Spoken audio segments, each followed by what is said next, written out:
What is going on, everybody? Welcome back. Beast of Reincarnation launches on August 4th, and the early hands-on previews are rolling in.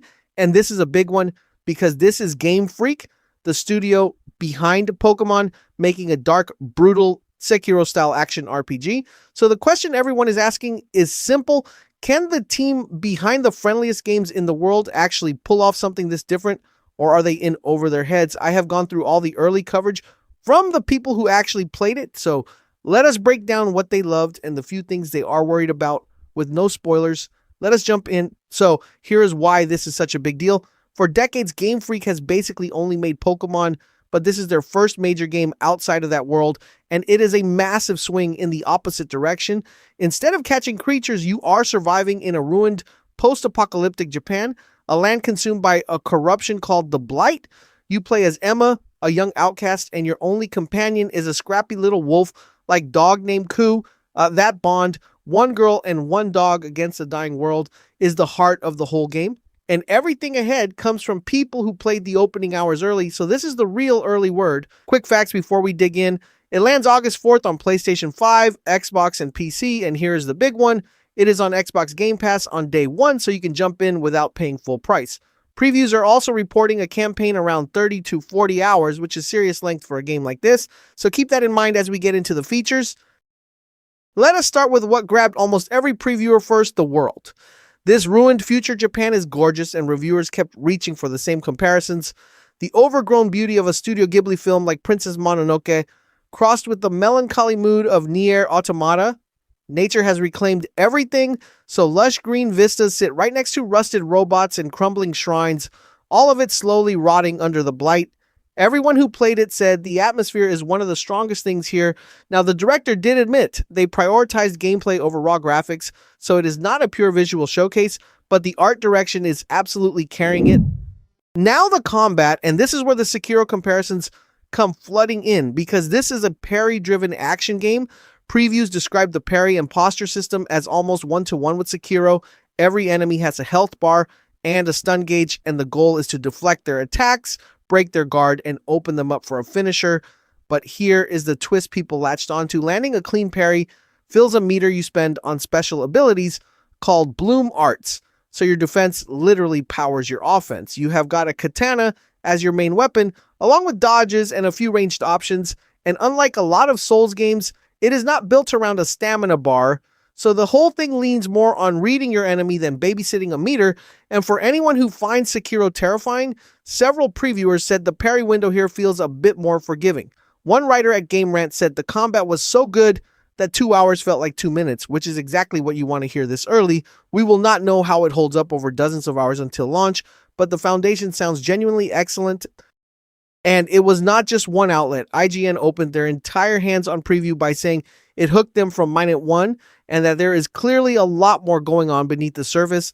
When you see that kind of language this early from people who actually played it, that is worth paying attention to.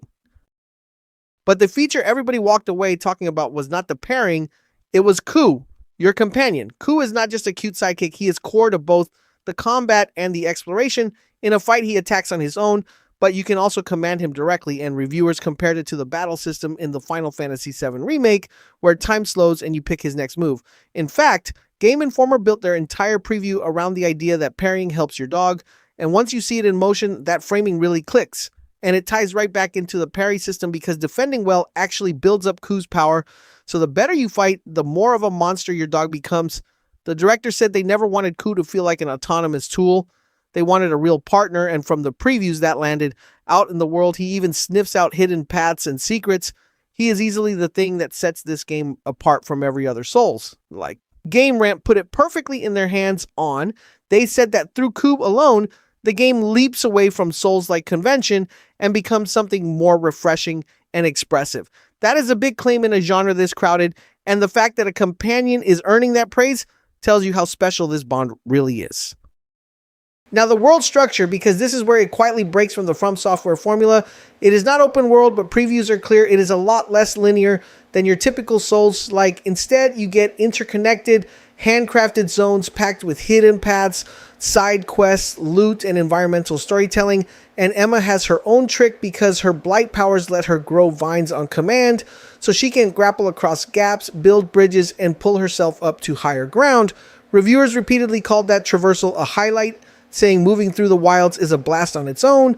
A few outlets also pointed out that Ku will bark to flag nearby secrets, so exploring never feels aimless. One writer described the levels as vast spaces full of secrets rather than a map smothered in icons, and honestly, that is exactly what you want to hear. There's also a real progression system to sink into. Both Emma and Ku have their own separate skill trees, split across melee, stealth, and long range, so you can lean into a playstyle that suits you.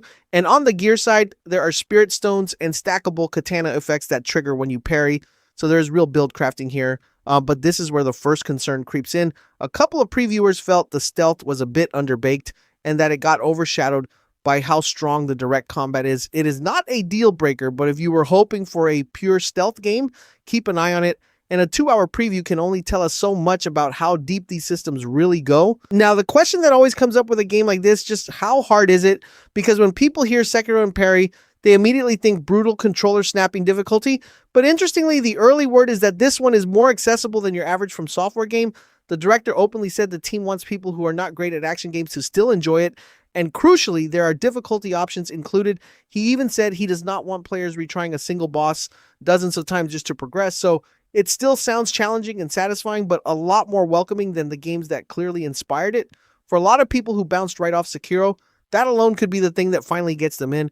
Whether that holds up across the whole campaign, we will not know until launch. All right, as positive as these previews have been, they have not been perfect, and you deserve the honest picture. The biggest one is the story. A few writers, including Game Rant, felt the plot and that blight premise came across as a little cliche and bland, at least in the opening hours. And over at GameSpot, one previewer flat out admitted they did not fully understand what was happening yet. Some of that is by design. It is meant to be mysterious, but it is worth flagging. The second concern is how little the game holds your hand. Polygon pointed out that a lot of the important tutorial info is tucked away in an optional campfire codex you have to go looking for. And the big open question, a couple of outlets wondered whether that atmosphere and combat can keep the momentum going across a 30 to 40 hour campaign, because feeling amazing for 2 hours is very different from staying great for 40. Game critics in particular flagged that and also raised whether the emotional bond with Ku can really carry a whole game and not just a 2-hour demo. And since this is Unreal Engine 5, nobody can speak to the final performance until it is out. So after all of that, here is my honest read. If you love a meaty, parry-heavy action game and the idea of a beautiful, melancholy world with a genuinely clever companion excites you, then everything these previews are praising points to something special. The combat sounds fantastic, Ku sounds like a standout, and the world sounds worth getting lost in. And because it is on Game Pass on day one, a lot of you can try it for basically nothing, which makes it an easy one to jump into. Honestly, for a Game Pass subscriber, the risk here is about as low as it gets. Now, if you need a crystal clear story from the very first hour, or you are worried about that long haul pacing, it might be worth waiting a couple of weeks for the full reviews. But as an early impression, this is a lot more exciting than people expected from Game Freak. Personally, I am hyped. So tell me down in the comments, are you jumping in on day one or waiting to see the reviews first? And that is the early word on Beast of Reincarnation. I will keep you posted with more coverage and guides as we get closer to launch. So if this helped you out, hit that subscribe button and turn on the notifications so you do not miss it. But that is going to wrap it up for today. Thank you all so much for watching, and I will catch you in the very next one.